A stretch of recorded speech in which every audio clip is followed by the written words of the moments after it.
Bienvenue sur Sensation, si vous nous rejoignez pour le MAG Paris, Joseph Chédid est avec nous aujourd'hui, bonjour. Bonjour. Alors en 2014, Joseph Chédid, vous sortez votre album Maison Rock sous un pseudonyme, Selim à l'époque. Source, autre album, lui sort en 2019 et vous nous revenez cette fois-ci avec un nouvel EP disponible le 20 mai, Souffle, enregistré, si je dis pas de bêtises, après les confinements, après le contexte sanitaire assez particulier. Parlez-nous dans un premier temps de ce contexte justement de création de cet album. Alors ce disque, il a vraiment été créé en fait après une série de concerts justement qui ont eu lieu après les confinements. Donc on était encore masqués, etc. C'était quand même, on sortait un peu de cette époque très spéciale qu'on a tous vécue. Et ça a été vraiment, comment dire, il est arrivé vraiment d'une envie et d'un sentiment justement de cet enfermement qu'on avait tous vécu et que finalement on se retrouvait les uns les autres et c'était encore pas forcément évident de se lâcher même au concert parce que on était masqués, on était tous un peu quand même encore un petit peu confinés même si on se retrouvait et donc voilà, j'ai eu le sentiment que on avait vraiment besoin de joie, de se retrouver, de danser, de respirer, de légèreté et que et puis c'est vrai que le masque aussi a ce truc de respiration, quoi, ça obstrue un peu la respiration. C'est tellement important de respirer, c'est tellement la base de la vie que voilà, j'avais envie de revenir aussi à une racine. Alors l'EP Souffle, je le rappelle, j'ai pu l'écouter, du coup avant sa sortie on va en parler sans forcément le spoiler. Dans le texte du titre Souffle, donc pareil que le titre de l'EP, on ressent réellement le contexte sanitaire dans lequel il a été écrit. Vous parlez de cinéma vide par exemple et d'autres références à ce niveau-là. Comment vous l'avez vécu, vous, ces périodes, ces 2 ans on peut dire de crise sanitaire? Disons que moi j'ai la chance aussi d'habiter à la campagne, donc c'est vrai que j'étais quelque part plutôt préservé là-dedans, à mon rythme. Je pouvais travailler aussi parce que je peux travailler aussi chez moi. Donc ça, c'était un grand luxe. Je pense que si j'avais pas pu travailler, que j'avais été enfermé chez moi, ça aurait été assez difficile. Bon, en plus, j'ai eu un fils. Donc ça, c'était complètement incroyable aussi. Et d'avoir un peu de temps aussi à ce moment-là, c'était plutôt assez merveilleux. Donc finalement, ça a été vraiment un moment pour se retrouver, pour prendre du temps pour soi. Et c'est vrai que ça va tellement vite, on a tous tellement 12 millions de trucs à faire qu'il y a un moment où prendre vraiment du temps pour soi, c'est devenu un truc bizarre ou en tout cas très rare surtout. Et c'était vraiment un bon prétexte pour avoir du temps et pour faire plein de choses qu'on n'a pas le temps de faire. Donc je peux dire que moi, j'en ai pas trop souffert. Après, j'ai eu peut-être à la fin, il y a eu des périodes un peu plus compliquées aussi. Parce que ça touche à plein de choses et ça peut mettre en danger aussi des gens, etc. Enfin, c'était quand même pas anodin, mais en tout cas, j'ai été plutôt très préservé dans cette période. Dans ce même titre, donc Souffle, je rappelle, vous dites une bouffée de cet air anxiogène, donc c'est une phrase qui revient régulièrement dans ce morceau. Vous trouvez que justement depuis la pandémie et même avant la pandémie, on est dans un climat un petit peu anxiogène peut-être? En fait, je dis plutôt expire cet air anxiogène. Expire cet air anxiogène, Prends exactement. donc une bouffée d'oxygène. On est dans... Est-ce qu'on est dans ce... Bah oui, c'est sûr que pour moi, c'est anxiogène. On est au courant de ce qui se passe dans le monde en temps réel tout le temps. Il y a des guerres, il y a de la pauvreté quand même partout. Il y a beaucoup de souffrance, énormément de souffrance. Donc oui, c'est anxiogène parce qu'on se sent responsable, on se demande comment on fait pour que le monde change, pour l'écologie, pour que... comment on fait en fait pour que ça se passe bien, juste que ce soit qu'il y ait une bonne ambiance, qu'on soit tous heureux. C'est vrai que ça peut paraître compliqué parfois.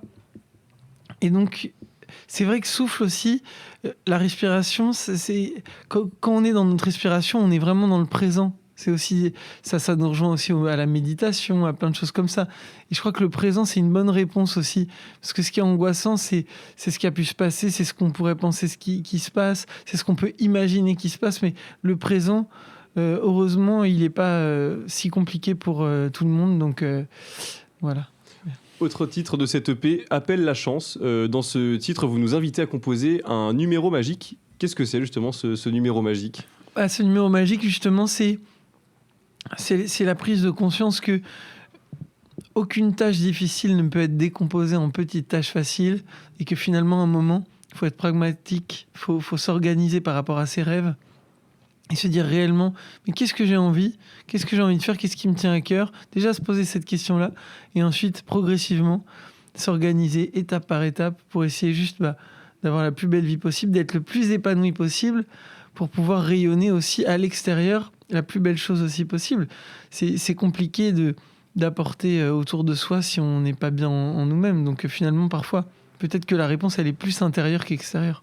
En tant qu'artiste, vous vous dites artisan et pas industriel. Et c'est vrai qu'en ce moment, et depuis des années, il y a un débat, si on peut dire, dans le monde de la musique entre les artistes indépendants, se signant en maison de disques, etc.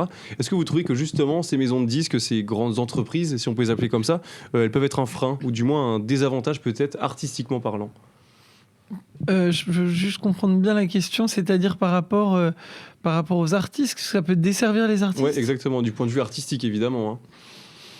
Disons que si vraiment... disons que les gros labels, le truc, c'est qu'ils ont de l'argent, ils ont des moyens, donc c'est sûr que pour les artistes, c'est hyper intéressant parce que c'est une manière de se faire connaître. Moi, par exemple, j'ai jamais eu un gros label. Ma carrière se développe d'une manière beaucoup plus étape par étape, mais il y a moins des grandes expositions, même si après j'ai pu avoir de l'exposition aussi à ma manière. Mais ce que je veux dire, c'est que quand même, je pense qu'à la fois un grand label peut apporter un rayonnement, mais en même temps, effectivement, peut à la fois contraindre aussi l'artistique, parce qu'effectivement il y a des canons de beauté un peu, il y a des trucs qui est la radio, il faut être un peu dans un style, dans un truc, etc. Donc ça peut formater un peu. Ouais. Et aussi on est dans une époque où on peut tellement se permettre maintenant, on peut poster notre musique, il y a plein de choses, il y a plein d'alternatives, donc il y a cette liberté là. C'est sûr qu'aujourd'hui plein de gens le font. Si on veut être libre, si on a des choses à dire et que c'est plus important que tout, je pense qu'en fait on n'a pas besoin de labels, et en même temps les labels ça peut être super aussi. Je pense pas qu'il y a un truc qui soit bien, un truc qui soit pas bien. Je crois que chacun a son chemin, chacun a son truc, mais par contre effectivement un très gros label qui va investir beaucoup d'argent aujourd'hui, de ce que j'ai l'impression et de ce que je vois, si ça fonctionne pas tout de suite, malheureusement ils vont pas suivre. Donc c'est quand même une démarche, il faut être au courant de ça quand on se lance là-dedans. Le profit justement est davantage mis en avant par rapport à la qualité musicale, à la liberté artistique des chanteurs par exemple. En tout cas oui, c'est sûr que quand on écoute la radio, pas la vôtre j'imagine, mais j'espère aussi, et j'imagine, on sent que c'est une énergie. Vous avez cette liberté-là, donc forcément vous pouvez dire des choses, vous pouvez rentrer dans des sujets, vous pouvez mettre ce que vous avez envie d'une certaine façon. Mais dès qu'à un moment il y a énormément d'argent en jeu, et puis les radios, voilà, il y a de l'argent en jeu, donc forcément la démarche est un peu différente, et effectivement parfois ça bride la diversité. Vous avez des moments propices à l'écriture, par exemple la nuit? Je crois que mes moments propices à l'écriture, c'est les moments où comment dire, où il y a une émotion forte, ou une prise de conscience importante. Je me dis ça, par exemple, cette phrase-là, il n'y a aucune tâche difficile qui peut être décomposée en petites tâches faciles. C'est une phrase que j'ai entendue de Mathieu Ricard, il parlait de ça. Moi, je me suis dit, ça m'a marqué, ça m'aide. Voilà, je l'ai mis dans une chanson. Voilà, c'est plutôt ça qui est propice. Ça peut être la nuit, ça peut être le jour. Ce qui compte surtout, c'est qu'est-ce que j'ai à dire, et si à un moment je ressens que j'ai vraiment besoin de dire quelque chose, et là ça devient très propice. Vous êtes le troisième fils de Louis Chédid, le frère de Mathieu Chédid, et on vous le deuxième fils. Oui, parce qu'on est deux garçons. Excusez-moi. Vous êtes un peu considéré, à ce qui paraît, comme l'électron libre de la famille. Est-ce que vous confirmez cette formulation? Comment dire? Peut-être. En tout cas, dans le sens, moi je dirais plutôt, en fait, avec le temps, je crois que électron libre peut-être, mais chacun l'est à sa manière, mais peut-être oui. Mais je dirais aussi assez multiple. C'est-à-dire que je me considère assez multiple aussi, mais ils le sont aussi tous à leur manière probablement. Mais oui, il y a une forme de liberté parce que j'ai jamais eu de label, que j'ai toujours fait mes albums, que je fais un peu tout par moi-même, que j'ai envoyé mes CD par la poste dès le début, que j'ai pris une autre voie. Il y a cette forme de liberté aussi de dire, voilà, moi je fais des choses et c'est pas parce que j'ai pas de label que je vais pas les faire. Et donc effectivement, en tout cas, il y a une forme de liberté probablement. Ouais. Je rappelle le titre de votre EP Source qui sera disponible le 20 mai sur toutes les plateformes. Joseph Chédid, merci beaucoup d'avoir été... oui, un truc à préciser. Oui, c'est que c'est Souffle en fait. Souffle, excusez-moi, j'ai confondu avec l'ancien. Et c'est vrai que mon ancien album s'appelle Source et c'est quand même très étonnant d'avoir appelé un album Source et puis de sortir un album qui s'appelle Souffle. Sera en tout cas disponible le 20 mai. Merci beaucoup d'avoir été avec nous, Joseph Chédid.